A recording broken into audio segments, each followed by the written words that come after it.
बिस्मिल्लाहिर्रहमानिर्रहीम। अस्सलाम वालेकुम स्टूडेंट्स। आज का जो टॉपिक हम पढ़ने जा रहे हैं वो है क्लास मैमेलिया। क्लास मैमेलिया जो है इसकी सुपर क्लास टेट्रापोडा है, जबकि इसका सब फाइलम वर्टिब्रेटा एंड फाइलम जो है वो कॉर्डेटा एंड किंगडम जो है वो एनिमेलिया। हम जो है इस क्लास में आज बात करेंगे, दो चीज़ें हम डिस्कस करेंगे। एक तो हम एवोल्यूशन ऑफ मैमल्स को डिस्कस करेंगे कि मैमल्स जो है वो इवॉल्व कैसे हुए। दूसरे नंबर पर जो है हम डिस्कस करेंगे करेक्टरिस्टिक्स ऑफ मैमल्स। बच्चों जो चीज़ आपने याद रखनी है वो ये है कि मैमल्स इवॉल्व हुए हैं रेप्टाइल्स से। रेप्टाइल्स में चेंजेस आई और रेप्टाइल्स कन्वर्ट हो गए, कुछ रेप्टाइल्स की स्पीशीज जो हैं वो कन्वर्ट हो गई या चेंज हो गई मैमल्स के अंदर। तो अब जो है हम इनकी बात करते हैं। मैमल्स की टर्मिनोलॉजी की हम थोड़ी सी बात कर लेते हैं कि मैमल्स को मैमल क्यों कहते हैं, या सबसे पहले जो मैमल टर्म है ये किसने यूज़ की। तो लीनियस जो है, कार्लस लीनियस एक साइंटिस्ट था जिसने यूज़ की थी टर्म मैमल। सबसे पहले मैमल टर्म लीनियस ने यूज़ की थी। और मैमल जो है, मैमल वर्ड निकला है मेमरी ग्लैंड से। ठीक है, ये मेमरी ग्लैंड। ठीक है, मेमरी ग्लैंड का मतलब ब्रेस्ट, क्योंकि मैमल्स में अंदर मेमरी ग्लैंड्स प्रेजेंट होते हैं। आप जितने भी फिशेस को देखें, एम्फीबियंस को देखें, रेप्टाइल्स को देखें, बर्ड्स को देखें, इनके अंदर आपको मेमरी ग्लैंड नहीं मिलेंगे। मीन ब्रेस्ट फीमेल्स के अंदर नहीं मिलेगी। बट मैमल्स के अंदर जब आप देखेंगे तो आपको हर जिस ऑर्गेनिज्म के अंदर भी, जिस एनिमल के अंदर भी आपको मेमरी ग्लैंड मिले वो मैमल होगा। तो mammal meaning having mammary gland या ब्रेस्ट, यानी मैमल्स के अंदर आपको मेमरी ग्लैंड यहाँ पे हमें नजर आ रही है। काऊ के जो है हमें ये मेमरी ग्लैंड नजर आ रहे हैं जिनके थ्रू ये अपने बच्चों को फीड करती है। उसके बाद हम पहली बात यहाँ पे करते हैं एवोल्यूशन ऑफ मैमल्स के मैमल्स जो हैं ये कैसे इवॉल्व हुए। थोड़ा सा एवोल्यूशन को डिस्कस करते हैं। Most advanced animals in all life forms. अगर वो आपसे पूछ ले कि जितने भी एनिमल्स हैं, जितनी भी लाइफ फॉर्म्स हैं, जितनी भी सर्थ पर लाइफ है, सबसे एडवांस्ड कौन है। एडवांस्ड पूछा जा रहा है, ये नहीं पूछा जा रहा है कि सबसे ज़्यादा कौन है या सबसे सक्सेसफुल कौन है। यहाँ पे एडवांस पूछा जा रहा है कि सबसे जदीद किस्म के जो एनिमल हैं, जो लेटेस्ट जिनकी एवोल्यूशन हुई है वो कौन है, तो वो मैमल्स हैं। उसके बाद जो है मैमल्स के अगर हम देखें तो evolution of brain on other vertebrates. बच्चों मैमल्स के अंदर ये जो इनका ब्रेन होता है ना, ब्रेन बहुत दूसरे वर्टिब्रेट्स की निस्बत जो मैमल्स का ब्रेन है ये बहुत अच्छा है। क्योंकि मैमल्स के अंदर सेरिब्रम जो हिस्सा है ब्रेन का सबसे लार्जेस्ट पार्ट सेरिब्रम ही होता है। सेरिब्रल कॉर्टेक्स जो उसका हिस्सा है सेरिब्रम का, ये मैमल्स के अंदर बहुत वेल डेवलप्ड है। उसके अंदर फोल्डिंग्स ज़्यादा है, इसलिए इनमें सोचने समझने की जो सलाहियत है वो दूसरों से ज़्यादा है। फिशेस के अंदर देखें तो ब्रेन सिंपल था। एम्फीबियंस का उनसे थोड़ा सा कम्प्लेक्स हो गया। रेप्टाइल का उनसे थोड़ा सा कम्प्लेक्स हुआ। रेप्टाइल के बाद फिर बर्ड्स का ब्रेन पिछलों से भी कम्प्लेक्स आहिस्ता आहिस्ता अच्छा होता जा रहा है। बर्ड्स के बाद मैमल्स का ब्रेन और अच्छा हो गया। मैमल्स में भी देखें तो ह्यूमन का ब्रेन उन सबसे अच्छा है।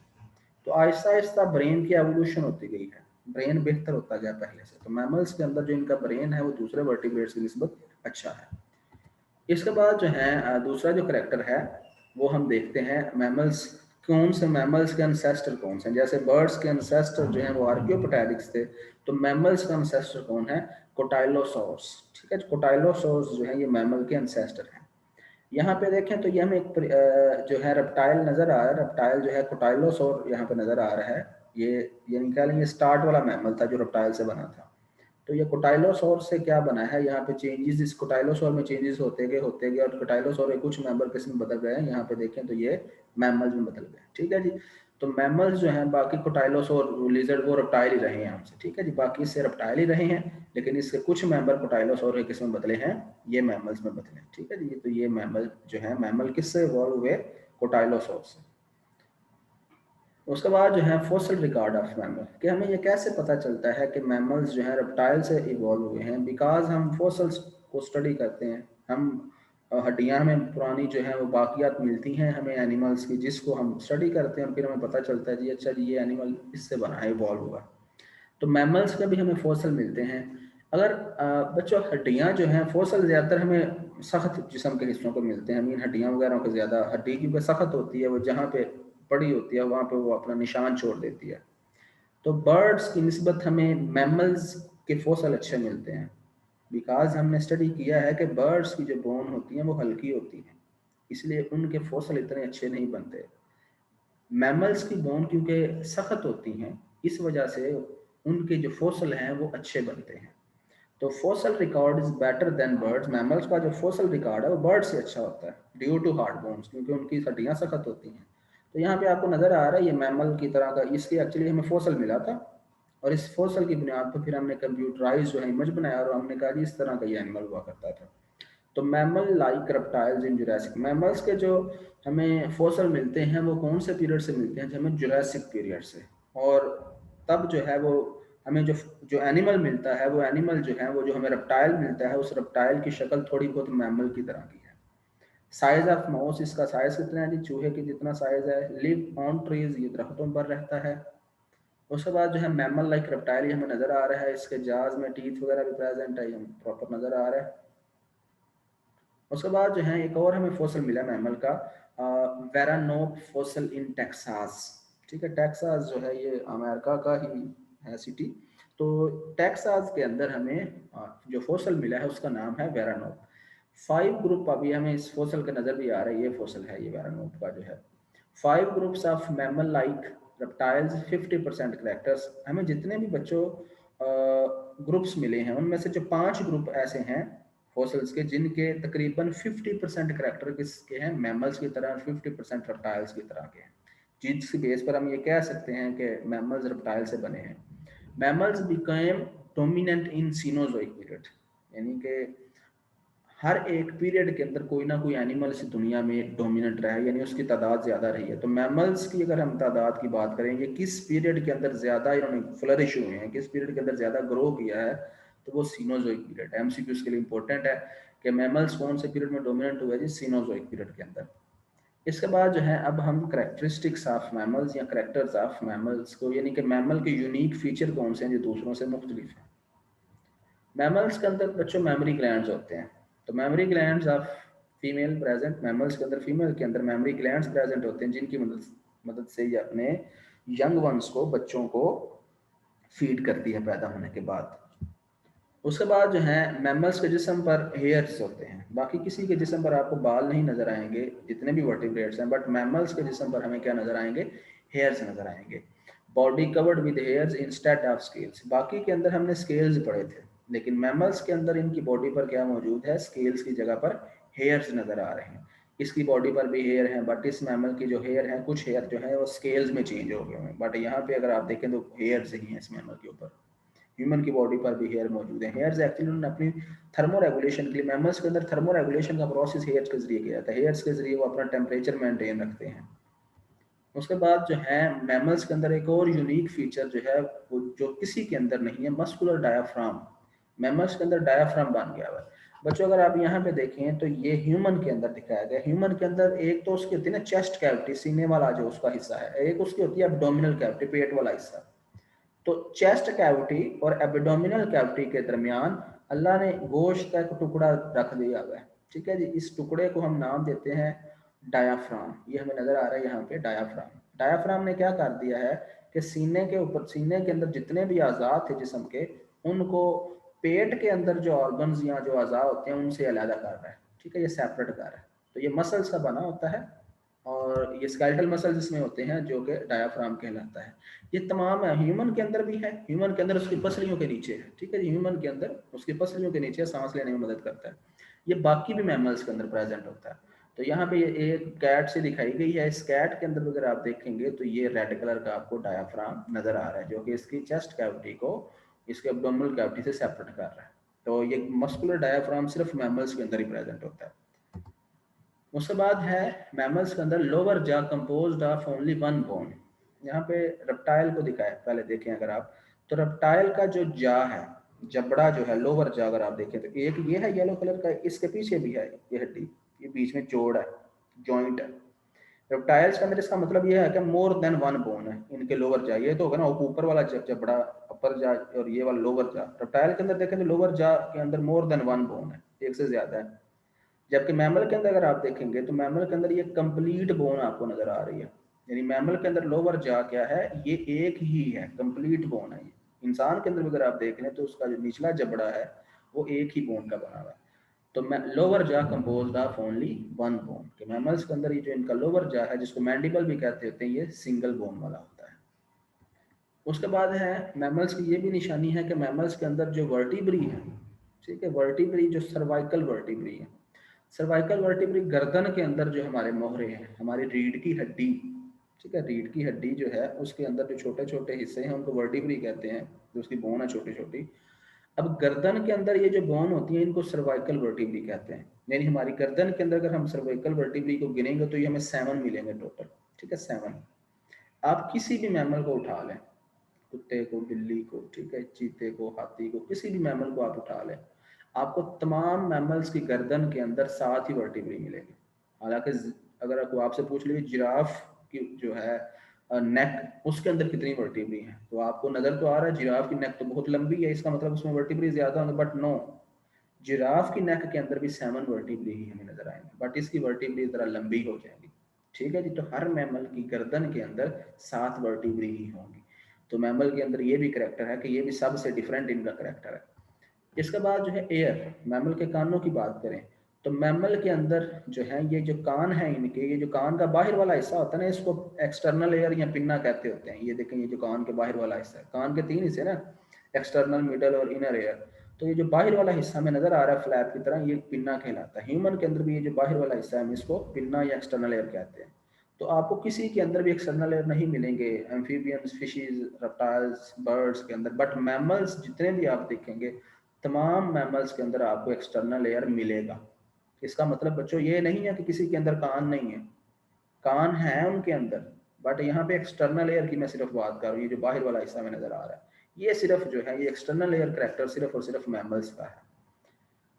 उसके बाद मिडल एयर, मैमल्स के अंदर मिडल एयर के अंदर भी एक यूनिक करेक्टर है कि मैमल्स के मिडल एयर के अंदर 3 बोन्स मौजूद होती हैं, मैलियस, इंकस, स्टेप्स, ठीक है। मिडल दरमियानी कान के अंदर भी 3 हड्डियां हैं, ये हमें एक मैलियस हड्डी नजर आ रही है, उसके बाद इंकस और उसके बाद स्टेप्स, ये भी मैमल का ही करेक्टर है। उसके बाद टीथ, मैमल्स के अंदर ये जो करेक्टर है टीथ का करेक्टर बड़ा यूनिक किस्म का है। मैमल्स हेट्रोडोंट होते हैं, हेट्रोडोंट, अभी एक न्यू टर्म आ रही है, hetero mean different, don't mean dentition, जो टीथ है। मैमल्स के अंदर बच्चों मुख्तलिफ तरह के आपको दांत नजर आते हैं, यानी कि मैमल्स के अंदर इंसीजर भी एक किस्म के दांत है। इंसीजर मीन ये चिबाने के काम आते हैं। कैनाइन जो दांत हैं ये नोकदार होते हैं, ये जो हैं ये किसी चीज़ को चीरने फाड़ने के लिए यूज होते हैं। प्री मोलर्स जो है ये भी चिबाने का काम, ग्राइंड करने के काम आ रही हैं। मोलर्स जो है ये भी ग्राइंड करने का काम आ रही है। यानी हर, ये देखें तो आपको हर एक दांत कि जो किस समय इंसीजर कैनाइन से डिफरेंट है, कैनाइन प्रीमोलर से डिफरेंट है, प्रीमोलर मोलर से डिफरेंट है, यानी मुख्तलिफ तरह के आपको दांत नजर आ रहे हैं शक्लों के। तो इसको हम, इस कंडीशन को हम नाम देते हैं हिट्रोडेंटेशन या हिट्रोडोंट। तो ये जो मैमल्स हैं ये क्या है, हेट्रोडोंट है। और इसके अलावा ये जो दांत लगे होते हैं ये खाली जगह के अंदर लगे होते हैं, और खाली जगह को हम क्या बोलते हैं, सॉकेट ऑफ द जॉ। एक और जो करेक्टर है ह्यूमंस के अंदर भी अगर हम देखें तो हमें एक और करेक्टर जो नजर आता है वो नजर आता है जी, मैन के जो टीथ है, इंसान के अंदर जो दांत है वो 2 तरह के होते हैं। एक जो दांत है हम उनको मिल्क टीथ कहते हैं, और दूसरी किस्म को जो दांत है हम उनको परमानेंट टीथ कहते हैं। मिल्क टीथ बच्चों के अंदर होते हैं, ये खत्म हो, ये कुछ साल रहते हैं, उसके बाद ये खत्म हो जाते हैं, उसके बाद परमानेंट टीथ इनकी जगह पर आ जाते हैं। तो ये भी करेक्टर आपको सिर्फ और सिर्फ मैमल्स के अंदर, ह्यूमंस के अंदर मिल रहा है। इसके बाद हार्ट की बात करें, दिल की, तो मैमल्स के अंदर 4 चैम्बर्ड हार्ट है, दिल के 4 खाने हैं, right atrium, left atrium, right ventricle और लेफ्ट वेंट्रिकल। यानी 2 एट्रिया हैं या 2 एओर्टा है, सॉरी 2 यहाँ पे एओर्टा लिखा हुआ है बट यहाँ पे 2 एट्रिया है, ठीक है, ये 2 एट्रिया है और 2 वेंट्रिकल्स हैं। और अगर आप देखें एओर्टा, तो एओर्टा जो निकल रहा है ये देखें, इस एओर्टा, ये एओर्टा लेफ्ट साइड पे मूव करके जा रहा है। तो बच्चों हमने बर्ड्स वाले टॉपिक में पढ़ा था कि बर्ड्स के अंदर ये जो एओर्टा है ये राइट साइड पे चला जाता है, बट मैमल्स के अंदर ये एओर्टा जो है ये किस साइड पे जाता है, लेफ्ट। तो मैमल्स के अंदर लेफ्ट एओर्टिक आर्च, ये जो एओर्टा जब मुड़ता है तो ये आर्च सी बना देता है, गुंबद सा बना देता है, जिसको हम एओर्टिक आर्च कहते हैं। इसके बाद मैमल्स के अंदर ये भी खूबी है कि मैमल्स के जो सेल्स हैं, रेड ब्लड सेल्स, ये नॉन न्यूक्लिएटेड हैं। बच्चों जब रेड ब्लड सेल बनते हैं ना, ये इनमें न्यूक्लियस प्रेजेंट होता है। वक्त गुजरने के साथ साथ जैसे ये मेच्योर होते हैं इनका न्यूक्लियस जो है वो गायब हो जाता है। और न्यूक्लियस गायब करने का फायदा है, जब न्यूक्लियस नहीं होगा तो सेल के अंदर स्पेस ज़्यादा होगी। वो सेल जिसमें न्यूक्लियस नहीं होता उसके अंदर स्पेस ज़्यादा होती है। तो जब स्पेस ज़्यादा होगी सेल के अंदर तो उसमें ऑक्सीजन ज़्यादा भरी जाएगी, तो इसलिए वो रेड ब्लड सेल जो नॉन न्यूक्लिएटेड होते हैं, जिनमें न्यूक्लियस एब्सेंट होता है, उनके अंदर ऑक्सीजन भरने की कैपेसिटी भी दूसरे सेल्स की निस्बत ज़्यादा होती है। तो मैमल्स को ये भी फ़ायदा हो गया कि इनके रेड ब्लड सेल से न्यूक्लियस गायब होने से ऑक्सीजन कैरिंग कैपेसिटी इनकी बढ़ गई। उसके बाद जो है मैमल्स के अंदर जो वॉइस बॉक्स है उसको लैरिंग्स कहते हैं। बर्ड्स के अंदर जो वॉइस बॉक्स था उसको सीरिंग्स कहा गया था। मैमल्स का जो वॉइस बॉक्स है ये इनकी ट्रैकिया के ऊपर मौजूद है। ठीक है जी। बर्ड्स के अंदर जो वॉइस बॉक्स था बच्चों वो उनकी ट्रैकिया के नीचे मौजूद था। उसके बाद जो है मैमल्स की थर्मो रेगुलेशन, अगर हम टेम्परेचर की बात करें तो ये अपनी बॉडी का टेम्परेचर खुद ही मेंटेन करते हैं अपने मेटाबॉलिज्म के थ्रू, इसलिए हम इन्हें बोलते हैं वार्म ब्लडेड या होम्योथर्म, के ये अपना टेम्परेचर कांस्टेंट रखते हैं। इसके बाद रिप्रोडक्शन की बात करें मैमल्स की, तो रिप्रोडक्शन जी इनमें एक्स्ट्रा इंटरनल रिप्रोडक्शन है, सॉरी इंटरनल फर्टिलाइजेशन है इनके अंदर, यानी फीमेल्स की बॉडी के अंदर स्पर्म डाले जाएंगे और फिर जो जाइगोट बनेगा वो भी फीमेल की, ये मैमल्स अंडे नहीं देते, और फिर वो जो जाइगोट है, मोस्टली मैमल्स अंडे नहीं देते, और मैमल्स के अंदर फिर जो जाइगोट है वो फीमेल की बॉडी के अंदर ही रहता है, और डेवलपमेंट भी फीमेल की बॉडी के अंदर ही होती है बच्चे की। जैसे ह्यूमन के केस में अगर हम देखें, ह्यूमन फीमेल की बॉडी के अंदर ही बेबी नशोनुमा पा रहा होता है, या भैंस के अंदर या गाय के अंदर अगर आप देखें तो उसकी बॉडी के अंदर ही मैमल नशोनुमा पा रहा होता है। तो हम ऐसी कंडीशन को जिसमें फर्टिलाइजेशन भी इंटरनल और जो बच्चे की डेवलपमेंट हो रही है वो मदर की बॉडी के अंदर ही हो रही होती है, हम ऐसी कंडीशन यानी इंटरनल फर्टिलाइजेशन और इंटरनल डेवलपमेंट, ऐसी कंडीशन के लिए हम वर्ड वीवी पैरस यूज करते हैं। तो मैमल्स वीवी पैरस है, यानी कि इनमें इंटरनल फर्टिलाइजेशन और internal development within the mother's body. यहाँ पे हमें मुख्तलिफ तरह के एनिमल्स नजर आ रहे हैं और ये सारे के सारे वीवी पैरस है। उसके बाद बैट के बारे में थोड़ा सा इंटरेस्टिंग फैक्ट बात करते हैं। आपने सुना होगा कहानियों में जी बैट जो है वो परिंदा भी है, और ये जो बैट है ये मैमल भी है, ये गलत है। ठीक है, ये टोटली रॉन्ग है। साइंटिफिकली अगर आप बात करेंगे तो बैट जो है वो कम्प्लीटली मैमल है, बैट बर्ड नहीं है, बैट मैमल है। इसके अगर हम खूबियाँ देखें तो इसके देखें एक्सटर्नल एयर भी हमें नज़र आ रही हैं। बैट बच्चों, बैट अंडे नहीं देती, याद रखना है, बैट बच्चे देती है, ये अपने बच्चों को दूध पिलाती है। ठीक है जी। बैट फिर से सुने, बैट के अंदर इंटरनल फर्टिलाइजेशन है, इंटरनल डेवलपमेंट मीन बच्चे ही देगी, अंडे नहीं देती बैट। जब इसके बच्चे होते हैं तो ये अपने बच्चों को दूध पिलाती है। तो बैट कंप्लीटली मैमल है। ठीक है, ये जो कहानियों में आता है वो गलत कंसेप्ट है, ये पहले कभी सोचा जाता था। आजकल की जो जदीद क्लासिफिकेशन है बैट कंप्लीटली मैमल है, इसका बर्ड्स के साथ कोई रिलेशन नहीं है। सिर्फ इसके वो जो विंग आपको नज़र आ रहे हैं ये फीदर नहीं है, ये विंग है, इनकी मदद से उड़ती है, तो मैमल्स के अंदर ये प्रेजेंट हो सकते हैं। इसके अलावा बैट की जो आइज़ हैं ये इतनी वेल डेवलप्ड नहीं होती, इसलिए ये जो है ये साउंड के ज़रिए जो है ये वेव्स प्रोड्यूस करती हैं, जिनके ज़रिए जो है फ्रीक्वेंसी को काउंट करके जो है ये फ्लाई करती हैं। इसके बाद बच्चों कुछ मैमल्स की कुछ एग्जांपल हैं। मैमल्स तमाम इन्वायरमेंट में पाए जाते हैं, मैमल्स एक्वाटिक इन्वायरमेंट में पाए जाते हैं। ये जो मैमल दिखाए गए हैं ये आपको एक्वाटिक इन्वायरमेंट के मैमल दिखाए जा रहे हैं। सील ये जो आपको नजर आ रहा है मैमल, ये भी एक्वाटिक इन्वायरमेंट का है। व्हेल जो है ये एक मैमल है, ये याद रखना, कुछ बच्चे व्हेल को फिश कह देते हैं, गलत है। व्हेल एक मैमल है जो एक्वाटिक इन्वायरमेंट में रहता है। डॉल्फिन भी मैमल है जो एक्वाटिक इन्वायरमेंट में रह रहा है। और कुछ जो है अगर आप अभी देखें बैट जो है बैट फ्लाई कर रहा है, यानी कुछ मैमल स्विम कर रहे हैं एक्वाटिक इन्वायरमेंट वाले, कुछ जो है वो फ्लाई कर रहे हैं, कुछ रन भी कर रहे हैं। ये जो आपको मैमल नजर आ रहे हैं ये टेरेस्ट्रियल इन्वायरमेंट के मैमल है, खुश्क पे रहने वाले हैं। स्क्विरल गिलहरी आपको नजर आ रही है, डियर जो है, हिरन आपको नजर आ रहा है, और डॉग, यानी जितने भी हमें मोस्टली हमें इर्द गिर्द हमारे जो मैमल्स मिलते हैं वो अमूमन जो है वो मैमल, जितने भी एनिमल्स हमें इर्द गिर्द मिलते हैं वो मोस्टली मैमल्स ही होते हैं। और इसके साथ ये जो टॉपिक है ये ख़त्म हुआ। Thank you.